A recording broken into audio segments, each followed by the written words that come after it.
Bonjour à toutes les clés. Donc aujourd'hui, j'avais envie vraiment de vous faire une vidéo parce que c'est descendu comme ça. Il y a un portail qui s'approche qu'on appelle le grand portail du 11 novembre. Alors j'avais envie de vous partager de l'information essentielle parce que il faut vous poser déjà la question vers quoi? Qu'est-ce que c'est que ce portail? Vers où ouvre un portail? Voilà, donc si vous avez un petit peu vu la photo que j'ai mis derrière, ben, c'est un petit peu ça l'explication. Il y a un portail, ok, c'est comme un arc-en-ciel, puis ça ouvre sur autre chose, puis vous voyez, les nuages, c'est les mêmes en fait, hein. Il y a juste une autre couleur, c'est juste une autre fréquence. Alors, cette information essentielle, c'est qu'en réalité, ces portails sont toujours ouverts vers l'astral. Et ça va être un grand passage important pour les interférents de l'astral, pour tous ces êtres qui habitent les différents plans, parce que ces portails-là, de dates particulières, connues par les humains, et donc co-créées en fait avec les humains pour ouvrir des portes, parce que tout le monde se branche dessus. Alors que si vous avez une autre numérologie, si par exemple vous n'avez pas le calendrier qu'on a nous, ben, il n'y a pas de portail de 11-11, hein. Donc c'est pour ça que c'est très rigolo parce qu'en réalité, c'est vraiment toutes les croyances collectives qui font que ça crée des portails, effectivement. Et ça crée des portails, donc, vers l'astral. Alors, ce jour-là, il y a beaucoup d'êtres du bas astral qui sont occupés à faire ce qu'on appelle ces fameux jours de portail, des cérémonies plus ou moins sataniques ou lucifériennes, hein, ça, c'est très intéressant pour eux.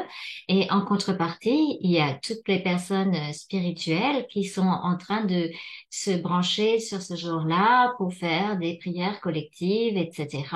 Et là, ça va taper directement dans le haut astral, hein. On va appeler tel et tel être, on va penser aux autres, bla bla bla, et on va créer beaucoup d'énergie qui passe à travers ce beau portail récupéré de l'autre côté par l'astral, ou bas astral, ou haut astral. Donc, ce sont des dates de polarisation extrême. Vous avez comme, ouais, on va dire, les forces du haut astral contre les forces du bas astral.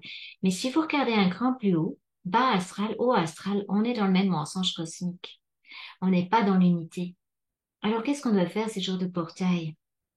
Eh bien, simplement se poser dans son intelligence du cœur, se poser en soi-même, faire la paix en soi, avoir les fréquences les plus élevées possibles au point zéro dans l'unité.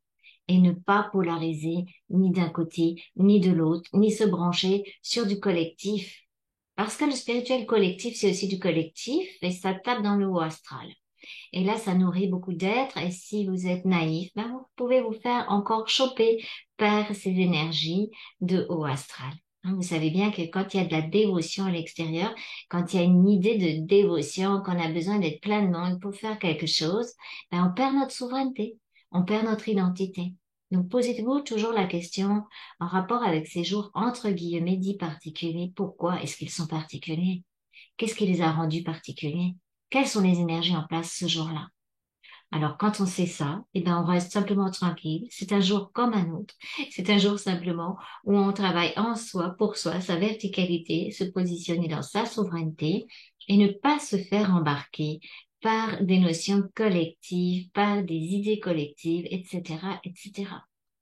Voilà. Donc, ce que je vous souhaite vraiment ce jour-là, c'est d'être ben, égal à vous-même, naturel. Promenez-vous, allez dans la nature et posez-vous en vous. Parce qu'à partir de votre centre, vous émanez quelque chose qui va au-delà de cette dualité, de toutes ces croyances collectives. Voilà, donc bon 11-11 pour tous ceux qui savent ce qui se passe ce jour-là sans vous laisser embarquer par l'astral qui va jouer à fond, à fond, à fond le jour de ces portails. Voilà, je vous souhaite une belle route. Si cette vidéo vous a plu, je sais que ça pique un peu et c'est normal parce que passer du mensonge cosmique au monde réel, c'est pas facile. Alors, c'est pas pour ça qu'il n'y a pas d'espoir. Au contraire, enfin, on va dire que c'est pas de l'espoir dont on a besoin, c'est de la force, de la volonté et de l'intelligence dont on a besoin. Et ça change tout parce que là, on reprend notre action ici.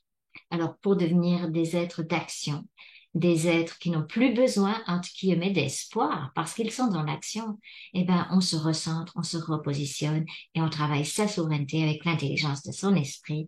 Et à ce moment-là, on devient des êtres efficaces et souverains qui reprenons notre souveraineté sur tous les plans et qui arrêtons de faire les petits bisounours de service dès qu'il y a le vent qui tourne, dès qu'il y a ci ou ça qui se présente. Si cette vidéo ne vous a pas trop piqué et vous a plu malgré l'information que je transmets, mettez-moi un pouce, partagez et n'hésitez pas à poser des questions. Belle route vers votre souveraineté.